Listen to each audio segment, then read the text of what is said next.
This short 3-minute video is intended to help you study for exam. Be sure to also access the study guide on CourseDen that has a list of the music that may be played as listening excerpts on the exam, as well as lists of terms from our course units thus far.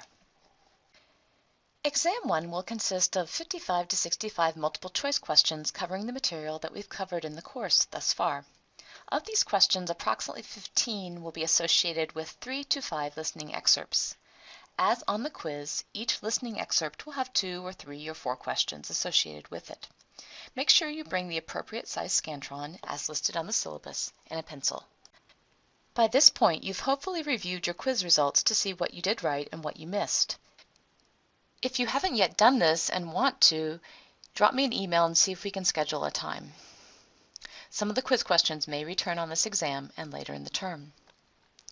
Your next step in studying should be to use your study guide to review the music that might be chosen for the listening excerpts. I'd encourage you to group the music into categories based on performing forces.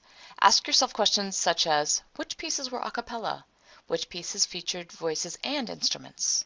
You may also want to take the music you've downloaded from the publisher's website or other music files and feed them into a music quiz software, such as can be run on an iPod. Or simply get friends and family to play the music we've studied for you so you can learn it. Finally, as you study the terms in the review sheet, make sure to associate them with music compositions. This will make your studying more effective and meaningful. After all, understanding the music is really what this class is about. You might want to make flashcards or reserve a piece of paper for each composition we have studied. Each card or paper should have the following information: the composition's title, its composer, its time period, performing forces, characteristics of its musical style, and any other associated terms or ideas. Knowing this sort of information will make answering the multiple choice questions on the exam much easier.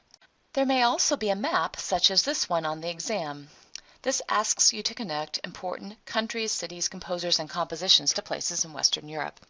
See your study guide for the important terms to know. For the exam, you'll want to be able to answer questions such as found on this slide. Note that these questions can also be associated with specific musical compositions. You might have questions about musical terms, such as a cappella, or musical genres associated with certain time periods. You'll be asked questions that cover the music compositions and composers of the Middle Ages, Renaissance, and last 60 years on this exam. Don't forget to review the elements of music covered by the first quiz. Finally, don't hesitate to contact me with any question or concern, and I'll look forward to seeing you at the exam.